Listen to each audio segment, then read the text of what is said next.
Okay, I'm back. So yeah, I'm trying to break these up. I'm a teacher too. I teach online as well as in person, and sometimes I'm like, how long can we go before this is like too much? Before this is too long. So if you didn't see the welcome video, that is in the channel as well. I'm still figuring out YouTube in general, like how does this work? It's not really like, I feel like with my blog and my website, it's like I could just kind of move things around, edit things, delete things. Whereas on YouTube, maybe it's like a little bit different. I don't know. We'll figure it out as we go. But the welcome video kind of explains what this is, what we're doing on this corner of the internet. And what I'm going to do now is I'm just going to read this little blog post. Usually when I did this for my podcast, I did commentary throughout. I'm really going to try to just read it. No, actually, I might do the commentary throughout, but I'm going to link it to the link to the text. I'll put that in the comments or the description so that if you're like, I don't know what you said because you interrupted yourself so many times, you can just read it through. And then if there's anything else on the blog that you would like to kind of like have read and hear more about, put that in the comments and I'll do that next time. So I'm going to flip-flop between culture blog stuff and academic tech stuff. We talked about it in this other video, but I'll be talking about Black and Blur next week. And so if there's stuff you want for next time in 2 weeks, just comment. In the meantime, I'll look at those and choose from those when I make the next one. Okay? All right. So this is part of my culture blog. One thing I loved. So every week, every month. I used to do every week when I started. I've had it for like 3 years now, 3.5, or 2 years. I don't know. 2 or 3 years. Anyway, I would write just one thing I loved encountering in culture, like something that maybe was surprising or something that was like really exciting or, just something that was like, this is really cool. And so that's I have like 4 different like series on my culture blog and I rotate between them every week. So one thing I loved is the OG initial one. I have one on Richard Pryor, because I'm working on an essay collection about Richard Pryor. And so there's different essays on his specials and like his work in general. Reflections on that. Then there's culture recommendations, which I've been doing recently, which are like kind of, at first it was like, here's 5 things I really liked. And now it's like, here's everything I'm reading, watching, listening to. Take it or leave it. If anything sounds interesting, that's your rec. And then the last one is on poetry. So I like find a poem that I really liked each month. And then I write about that because I'm trying to write more poetry and making sure that I read it is really helpful for writing it.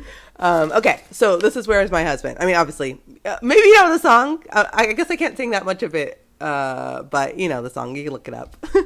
It's very fun. And so this is what I wrote. I was introduced to this at once traditional and also very Broadway-esque song by RAYE because my brother sent me an Instagram video of this guy performing the song in his grandma's bathroom, using the triple mirrors to create a chorus. There are a lot of talented artists on Instagram, but this guy is definitely up there for me.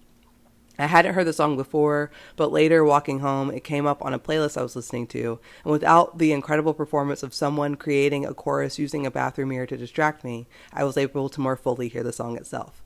Okay, maybe what I can do is pause after every paragraph, or some paragraphs. This one, I'll just say that this, maybe I can link this in the description too. It was so good, and it is so true that people on Instagram are just like really alive. Not everyone, obviously. Some people are just kind of like, I don't know, stuck in the algorithm, but like you can really make some cool stuff and put it on there. Okay. But then I listened to that and then I heard the song itself and I was like, oh, this is the song. I listened to it. It says, in it, RAYE wants to know when her husband is coming, when she's going to meet him, when she's going to get married, which if said in a more earnest, yearning tone would make me run for the hills.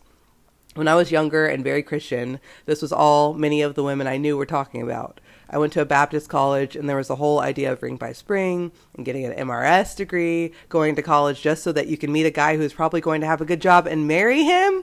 Reader, I come from a feminist home. It's funny because I wrote that and my mom was like, I guess it was a feminist home. I didn't do that on purpose, but I guess it was. I have mostly understood marriage to be a trap to avoid. She didn't explicitly teach me that either, but that is how I feel. I am engaged and about to partake in the tradition only because we have been together for years and I trust him. And if we're going to have kids, I want to be a family unit. But listen, if I was younger and single, at least in my current brain, you would not catch me out here asking a man to come find me. It's funny because I wrote this on the 26th of October, so like about a month ago. It's funny because I like remember it and I'm also like, that's funny that I said that. Hopefully it's funny. Hopefully you're not like, this is trash. Why am I watching this? Anyway, so it's funny to me. But yeah, let's see. Is there anything I want to say about this? Yeah, I don't know. I guess when I was younger, everybody was very into the idea of getting married, but we were like 19, which is like, in retrospect, dang, that's so young. But we were also very Christian, and I don't know. I have like this whole era of being super, super, super religious, and like my whole life, like pinpointing into that. And like, I dropped out of school so I could go to church more. It was a really wild time. And now I'm not, and now I'm agnostic. And I don't know. I think that even when I was young, even if my mom didn't like intentionally be like, we're feminists in this house. Like, I think that she kind of really taught me, hey, you need to look after yourself, and you need to make sure that you can afford your life, whatever that looks like. And that like, you're not depending on someone else to fund your life. Like, you need to have a good job, or good as in like paid your bills and doesn't suck your soul out of you, I guess. And you don't need to like be secondary. Like, you're a person. Just because you have a certain body doesn't mean you owe someone else prioritization of your life. You know what I mean? Like, you don't owe a man that. You owe yourself that. And you know, like, you'll look after other people. Like, if you end up with a guy, if you end up with a girl, if you end up with somebody non-binary, you'll prioritize that person because that's your partner. But it shouldn't be like, or at least I was raised, and I fully believe now, like, it shouldn't be that because of the body you're in, your needs are not as important as a man's needs. You know what I mean? Bell Hooks' book on feminism, I can't remember what it's called, like, Everybody Should Be a Feminist? No, that's Adichie. Bell Hooks has a book on feminism. I'll put it in the description, but, well, maybe I won't. Just look it up. Look up, like, Bell Hooks. Well, I'll look it up for us right now. Let's see. Bell Hooks, feminism. Okay. Feminism is for everybody. That's why it was confusing, because it's kind of similar. That's a really good book on it. And just sort of like, it's not like, I think that sometimes like movements like feminism get sort of like I mean, like also like Black Lives Matter and woke, all these things get sort of like co-opted into like a white supremacist, like capitalist framework. And then they become like weird to say, when actually like the heart of it is like very much aligned with people of color and Black people. But it just becomes this like weird other thing by appropriation. So anyway, I think feminism is like that, where it's like, this is Bell Hooks' feminism is for everybody. It's like a really good, straightforward, like understanding of like what I mean when I say feminism is like, I want everybody to have equal rights, which is what I mean when I say any kind of social justice. Is like, it's not, to me, it's not like a flipped hierarchy. It's just like, can we be the same? Like, why can't everybody have the same things? Why are you hoarding power? You know, anyway. Okay. This is what I did on my podcast too. I totally just get like lost in the sauce and have to bring myself back. But maybe if I do it after every paragraph, it'll make it more coherent. The next one says, what is so good about this song though, and why I have been listening to it on repeat, is the tone of it isn't yearning, and it isn't, well, maybe it's a little earnest, but it's also this loud, bright, haunting thing. A song that could be played in a movie where the husband turns out to be the villain, and now he is on the run. Where is my husband, she wants to know, and what's taking him so long? Where is my husband, and is he hooking up with somebody else right now? Maybe it's my penchant for story, for drama, that makes me see this song as less this traditional cry for hetero marriage and more as something a little bit darker, a little bit more extravagant. Yeah, I just, like, I imagine, if you haven't heard the song already, definitely go listen to it. I imagine it as, like, a horror movie, or I mean, I said that, but like, you know, it's like the villain, like I'm thinking about like The Undoing on HBO. If you've seen that, that's like, that would actually be a really good pairing. But you know, these movies where like the husband is actually like a little bit shady.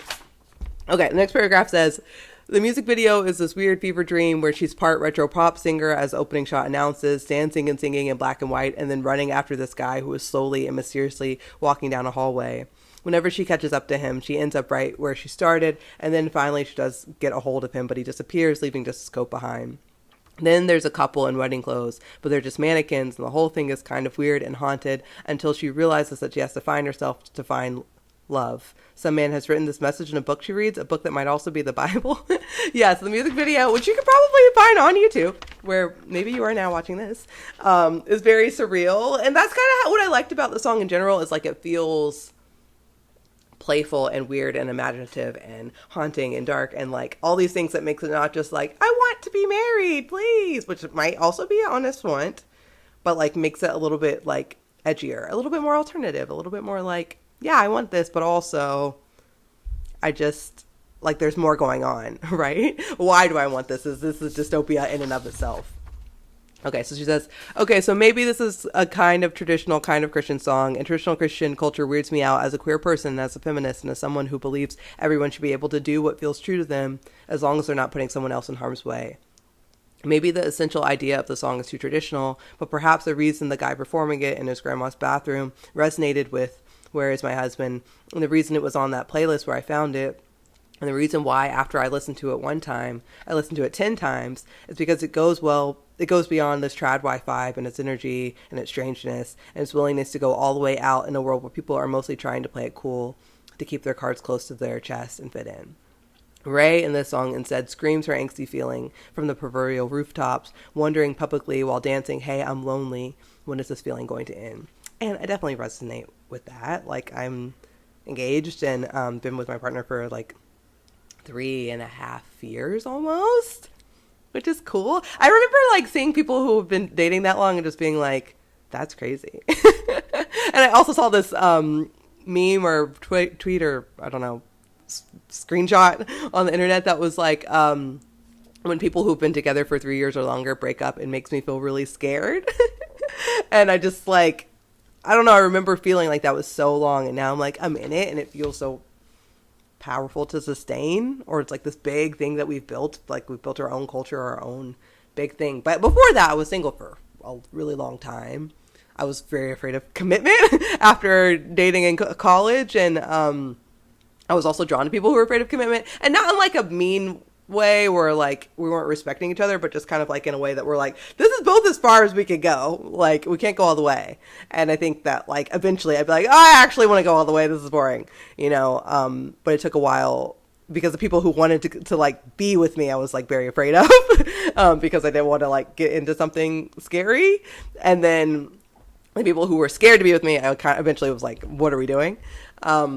So anyway, I get the feeling of being lonely and wondering when that's going to end. And I also can say to you, if you're listening, if you feel that way, like if you keep going and you're open and you take care of yourself and you're good, you're healthy, you're taking care of yourself, like eventually you draw toward you people that are like you. And eventually you find somebody you really like, hopefully. And then you only need one or more if you're poly, but you only need like a small amount of people to really click with either way. And I think that's doable, but it takes time and it takes self-care, I think, to get there. Okay, last paragraph. It reminds me of the songs to listen to in high school when my mom would come in and turn on the TV to wake me and my sister up. She'd put on a church service that my sister would sleepily turn to MTV, and then we'd both watch music videos until we had enough energy to face the day. This song reminds me of the exuberance of Lady Marmalade, and Pink's So What, or anything by Pink, honestly. It reminds me of how to be too much as a woman, to scream and to wear whatever you want, to think about how you feel as its own sense of empowerment, maybe one that might be like this song, catching.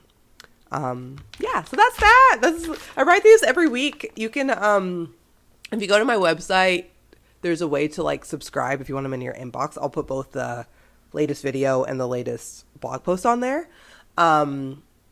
If that's giving to you, or if that like feels like something you would like, feel free to do that. I'll put the link to the blog on there, on my description. And then if there's any other that you're like, this sounds cool, let's read this one, put it in the comments. And next week I'll start reading, or I'm already starting to read, but I'll talk about what I've read so far from Black and Blair, which will hopefully create a sense of like conversation around academic texts that I had in grad school, which I really loved. Like I don't want to be like a proper academic who only writes academic books, because I think I'm like coming from a creative writing place and love creative writing and just want to like write in a way that's way more accessible.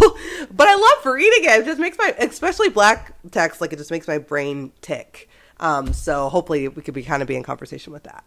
Okay, so I'm gonna leave you here. I'm very proud of myself for keeping this under 15 minutes. That was my goal. And yeah, you can like this, you can subscribe, that would be great. You can comment, let me know what you want me to read next time. And I'll see you next week to talk about academia and philosophy. Thanks for listening. Bye.